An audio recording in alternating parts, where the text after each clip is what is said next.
Hello, everyone, and welcome to today's webinar titled Lyophilization, Changing the Game for Molecular Diagnostics.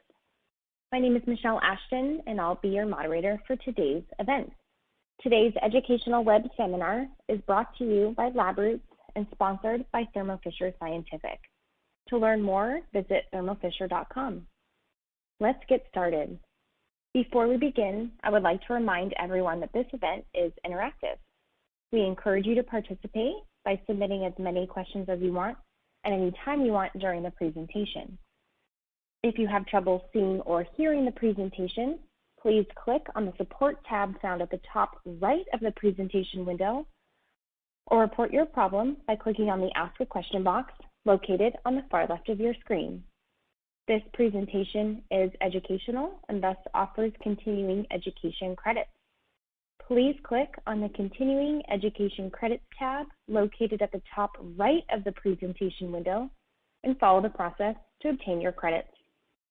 I now present today's speaker, Jerome Cabeau, Senior Business Development Manager, Licensing and Commercial Supply at Thermo Fisher Scientific. To learn more about our speaker, please visit the Speaker tab at the top of your screen. Jerome, you now begin your presentation. Welcome. So, ladies and gentlemen, welcome. We are here today to talk about the lyophilization and how we can change the game for molecular diagnostic.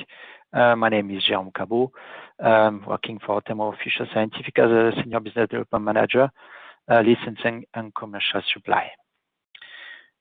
The agenda of the discussion today is going to be first an introduction to lyophilization, then some consideration about the enzyme selection and the process development of the lyophilization, and finally, how we can help as a company. Let's start with the introduction to the lyophilization.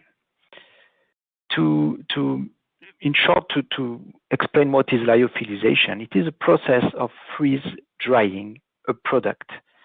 So the product is in solution, is going to be totally frozen, then placed into a vacuum, and the ice is going to be removed through the sublimation. Sublimation is the main piece of the process of lyophilization. This is going to allow you to have, of course, a product more stable at room temperature, but also is going to keep all the different characteristic of your biological material intact in the process. Here you can see the different phases of a product. You have the solid, of course, liquid and gas. Sublimation, as I said, is the main piece in the freeze-drying process. And this is when a solid go into a gas phase without passing through the liquid step.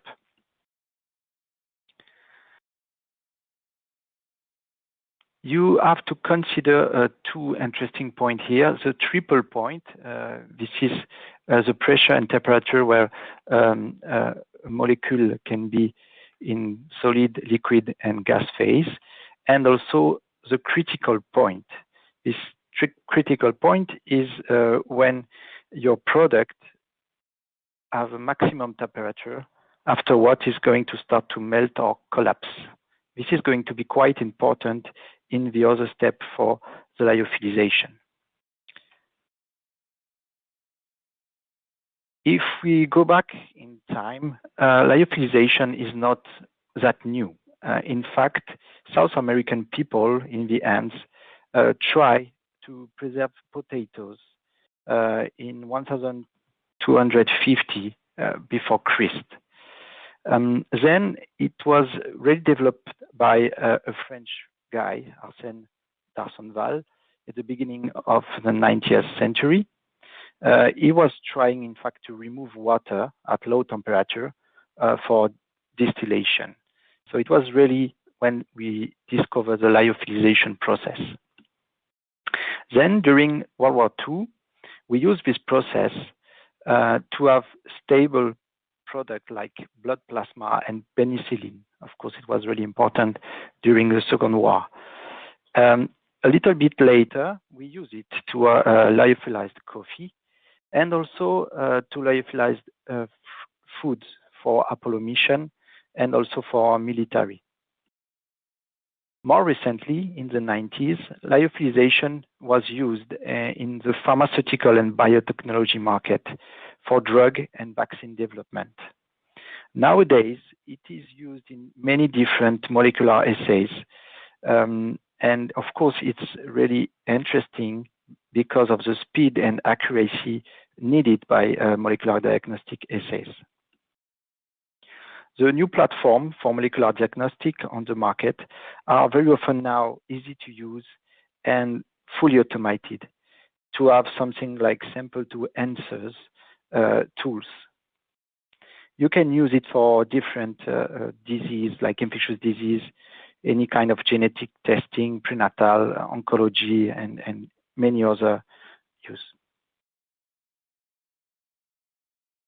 The main benefits of the lyophilization is, first of all, the ease of use. When you have a lyophilized product, you are going to reduce the chance of pipetting errors, and you don't need fully trained people to do the test. Of course, it's going to eliminate some costs like cold chain shipping, and it can help to reduce globally the cost of your solution. Then it will allow you to have a stable product at room temperature and very often extend the life of your product. That could be, of course, really interesting. Then, last point is the sensitivity of your assay. As you are going to have more room for your sample, you can detect and have a test that is going to be more sensitive than the classical wet format. But of course, in doing this lyophilization, you can have different kind of challenges. The main one, of course, has to start with excipient selection and formulation. We will go back on this later in the presentation, but of course, selecting those are really, really important. Second point is also the choose of your enzymes. You have to understand that not all the enzymes are the same. And choosing the best one is going to be a very important point. To do the lyophilization, you don't want to have glycerol into your enzymes, so it's going to be very, very important in your decision. Then the design of your primers is going to be also very, very important because, as you can understand, when you are doing the lyophilization steps, it can change the way your primers are going to work. On other consideration, if you would like to develop your process in-house, you may have to invest massively into lyophilizators, and it can be quite costly. And also, everything related to process development is going to be very important. Our first poll question is, what is one of the key challenges that you face in a lyophilization assay? A, maintaining assay sensitivity and specificity. B, selecting appropriate shipping methods.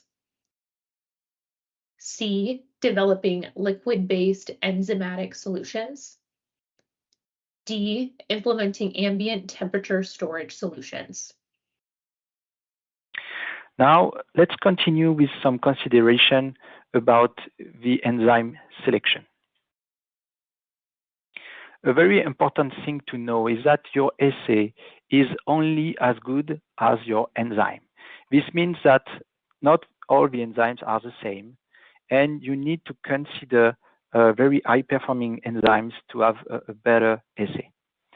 So looking at the sensitivity, processivity, the inhibitor tolerance, thermostability, all those characteristics are very, very good to check before creating your assay. Having some enzymes with low DNA contamination is also very important because it could interfere with your results, of course.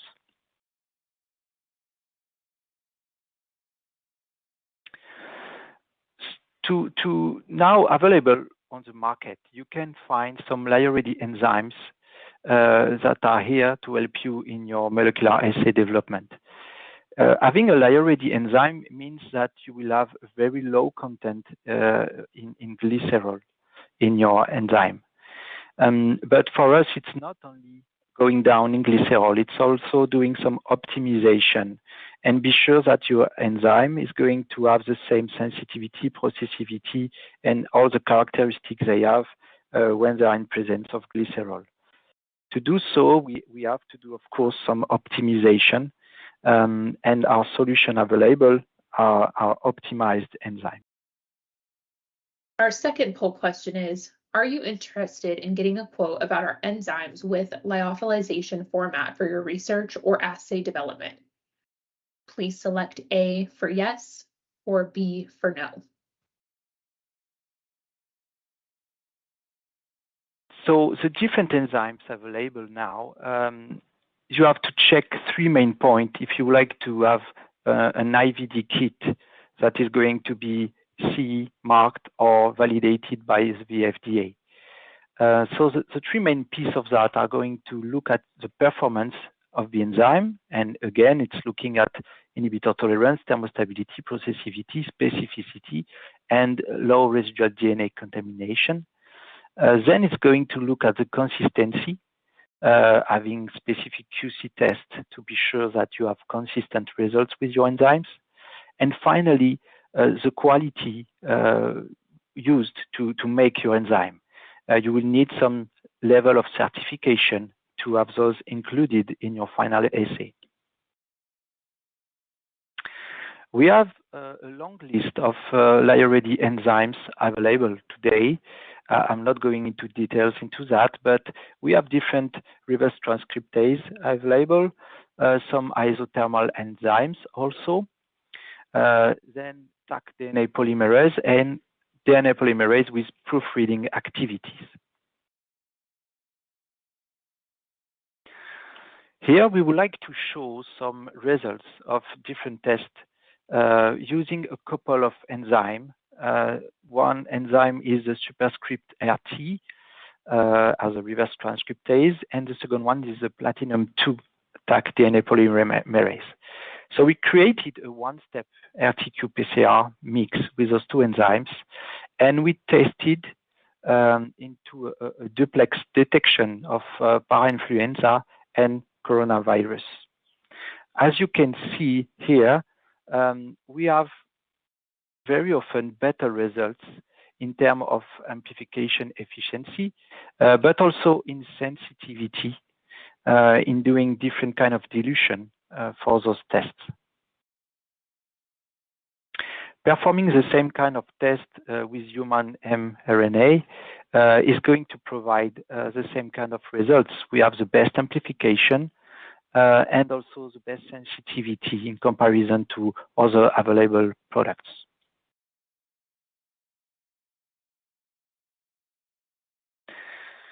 With coronavirus, there is a big need for a very fast testing.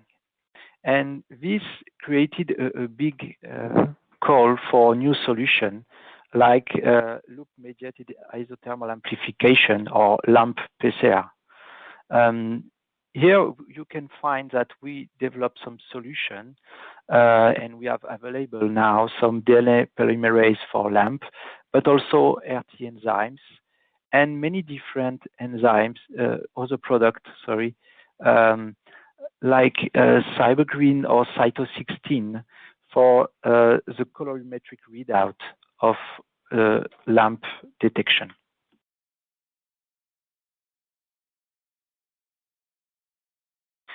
If you don't want to develop yourself a solution using different enzymes, you can also go directly for master mixes, LyoReady. We developed internally 2 different Taqman LyoReady master mixes, one to work on DNA on the left here, and one-step solution to work on RNA. The two products are working on multiplex. They are compatible with fast cycling. They are using a specific amplitac that is fast activating, and they are provided in a 5x format. We have different options for those products with or without rocks, and also different pack size if you need specification and also customization of this solution. Doing some tests with Tachman LyoReady one-step qPCR master mix, we compare it with one of our best sellers, the Tachman Fast Virus, and we did that in simplex on the left and also in triplex on the right. Here you can see that we obtain at least the same results and sometimes even better results using the LyoReady version of the product in comparison to the classical Tachman Fast Virus. Then doing some testing, again, in comparing the LyoReady one-step RT-qPCR master mix and the Tachman Fast Virus, you can see here that on different kind of targets, we obtain the same kind of results, and the two master mixes are working in the same way. Now, let's go for some consideration around the process development of the lyophilization.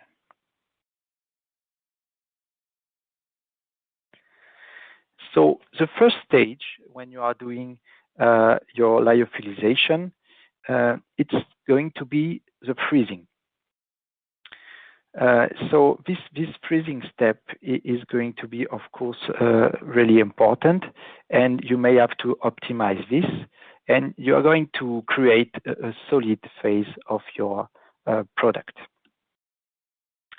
Then, secondly, you are going to create a specific vacuum, and then you are going to increase the temperature, and you are going to do this very slowly, of course, to create this sublimation we discussed in the first part of this presentation. Doing so, you will do what we call the primary drying, and you will have left only 5 or 10% of water into your assay.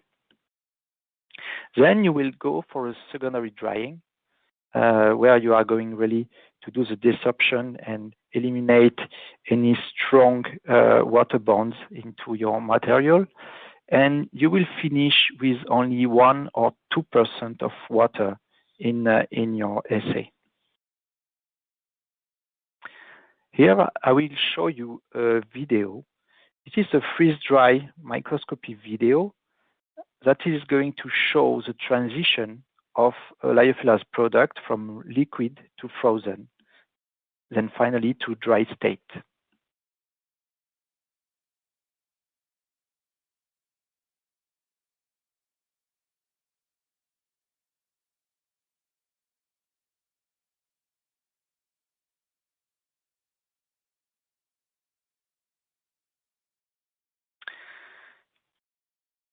At the end of this video, you can see that your assay is going to collapse.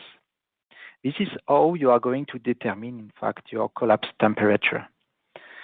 When you are doing, for real, your lyophilization process, of course, you don't want to reach this collapse temperature and stay beyond that.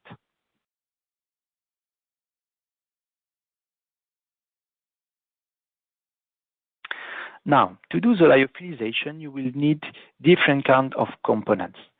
One component, and the first one that we are going to see, is the excipient. Excipients are here to stabilize your biomolecule and also add bulk to your lyophilized product. So those ones are really important. You have, in fact, two different kinds of excipients. You have the cryoprotectants and then the lyoprotectants. The cryoprotectants are here to stabilize your structure, in fact, and protect your biological material. The lyoprotectant are here to protect your material from the dehydration. We are not going to see into details all the different possible category here, but you have to know that sugars are very often used and are very effective because they can act as cryo and lyoprotectants. Other really important pieces in your assay are going to be the buffers, the bulking agents, and the surfactant. The buffers, as all the buffers, are here to prevent any big pH change into your product. So you can choose different buffers here, and it's recommended to use low concentration of different kind of buffers to find the best one.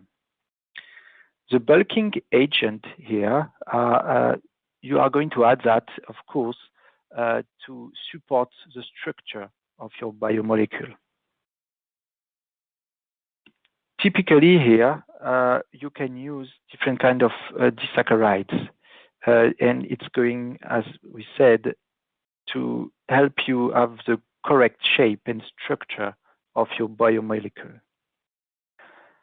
Finally, the surfactants are going to reduce the adsorption and aggregation of your biomolecule, and we have some example here, very classical products. Now, regarding the infrastructure you will need to do that, to do the lyophilization, you may consider in buying a different kind of lyophilizer. You can go for a small scale product or instrument, and this will allow you to do maybe 100 vials or plate at a time.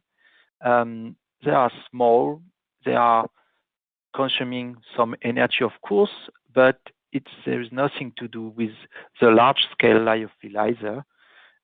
In those big ones, you can do thousands of vials or plate in one cycle, but of course they are really, really more expensive, and they are using a lot, much more energy. So it's really important if you consider to do the lyophilization yourself, to be sure that you have correct infrastructure and you are ready to pay for very expensive instrument to do so.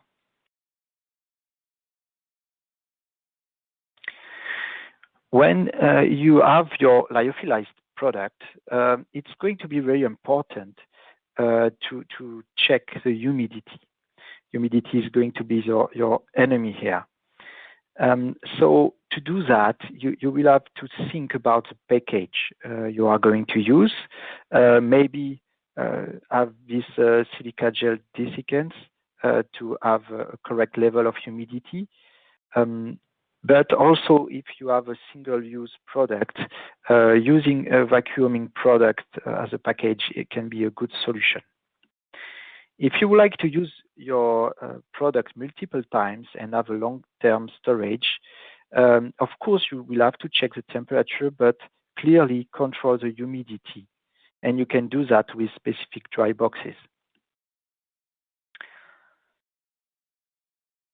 Every step, in fact, of the lyophilized assay journey post the lyophilization must be really carefully looked and be sure that you will have the best product and solution to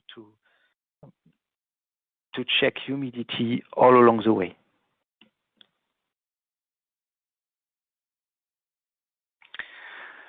So if you go for some general lyophilization consideration, as mentioned earlier, you can think about building your own facility. Of course, this will leave you all the control of the supply chain, but of course, you will need to have a certain amount of a certain volume of manufacturing, so it makes sense for your company to build that. Another option is to outsource to a third party the lyophilization. You can find on the market different kind of CDMOs that are experts in lyophilization, and they can help you in doing this process. But of course, it's going to add a step in your supply chain and add a specific vendor to that. Finally, you can also partner with your reagent vendor, just like us. We can nowadays supply lyophilized product, lyophilized assays, directly in 96 well plate or strip tubes.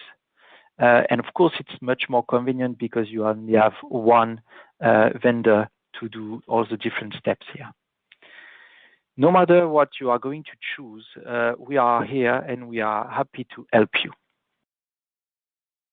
And this is the last part of my presentation, how we can help you. Our final poll question is, would you like to be contacted by our business development manager to learn more about our enzyme offerings or get a free sample? Please select A for yes or B for no. If you consider the path from concept to market for a specific assay, you can have the four main pillars that are R&D, of course, verification and validation, then the manufacturing, and finally the commercial launch. We can offer all along this path different solutions. It can be enzymes, it can be instruments, sample preparation solution, different kind of controls. We have all of this available in our portfolio. But specifically, if you look at the R&D and verification validation steps, we can do customization and optimization of our solution for you, so you have the appropriate product in your hand. If we look at the manufacturing and commercial launch, here we can add some specific services like a fill and finish, kitting and packaging, lyophilization, as we saw, and also specific private label. If you have to look at the different steps to convert a wet assay into a lyophilized format, there are three different steps. The first one is, of course, to test your assay with lyo-ready enzymes. This will allow you to confirm that your assay is working with lyo-ready enzymes or master mixes. And maybe you will have to optimize a little bit the assay at this stage. Next step, it's going to do a pilot scale manufacturing. So here you are going to confirm that your lyophilized assay is performing as expected, and it will allow you to lock down the formulation, all the different specifications, and determine the correct test and QC testing of your assay. Finally, the last step is going to be the analytical validation. Here you are going to do a real production scale manufacturing, and you can confirm with these steps that everything is working as you would like. And be sure that the test is as good as you expected to go on the market. Finally, I would like to mention again that we can now provide some lyophilization services, meaning that we can take different kind of lyo-ready reagent, adding specific excipient we developed internally, and add primers and probes to do single or multiplex assays and do the lyophilization. You will then receive directly strip tubes or plates as you want with your assay ready to be sold on the market. And this will end my presentation. I'm happy now to take some questions. Thank you, Jerome, for your informative presentation. We will now start the Q&A portion of the webinar. If you have a question you'd like to ask, please do so now. Just click on the Ask a Question box located on the far left of your screen, and we'll answer as many questions as we have time for. All right, let's go ahead and get started. Your first question is, I have developed an infectious disease qPCR assay and want to move this assay to lyophilized format. How much optimization is needed to swap out my hot start Taq polymerase with your lyo-ready enzymes? Okay, so this is a great question, but I don't have an easy answer. So it's really going to depend on which hot start Taq polymerase you already have. If you are using, as an example, the Thermo Fisher Scientific hot start Taq DNA polymerase, like platinum Taq, then we already have a lyo-ready format, and this will not require a lot of optimization to do this transition in your assay. However, if you are using a non-Thermo Fisher Scientific hot start Taq polymerase, then switching will require some optimization. I would start, of course, this optimization with the classical protocol we can give you with our lyo-ready enzymes, and then trying to modify it a little bit to have better performance.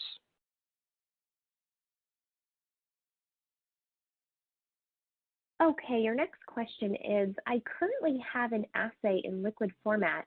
How exactly could you help to transition this to a lyophilized format? So we can help you in different ways, but the first thing to do is, of course, to find the lyo-ready enzymes or different kind of reagents that can be used to change from your actual liquid format. So you can do some testing in a wet format with those lyo-ready enzymes or reagents. And if you have good results, then it's over. You can try to do the lyophilization and see the results. If you see that you need to adjust a little bit, we can go and discuss with our R&D, and we can help you to troubleshoot and optimize your assay to have the better results.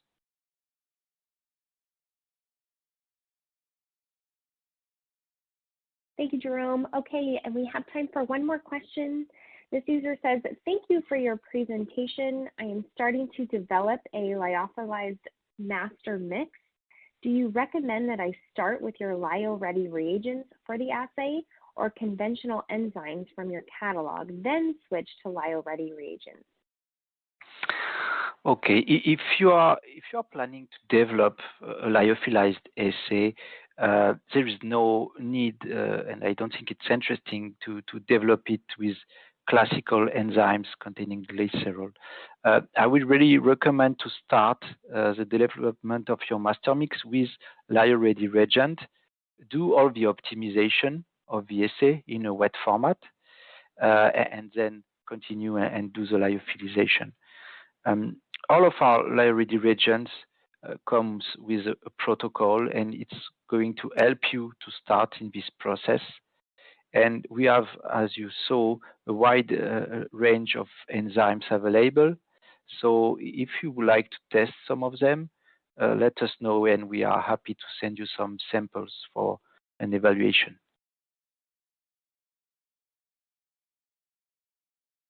Thank you, Jerome. Do you have any final comments for our audience before we go today? Well, I just would like to thank you, thanks everybody, and just let everybody know that we are more than happy to work and help you in your lyophilization process. And thank you again for your time today and your important research. We would also like to thank Labbers and our sponsor, Thermo Fisher Scientific, for underwriting today's educational webcast. Before we go, I'd like to thank the audience for joining us today and for their interesting questions. Questions we did not have time for today and those submitted during the on-demand period will be addressed by the speaker via the contact information you provided at the time of registration.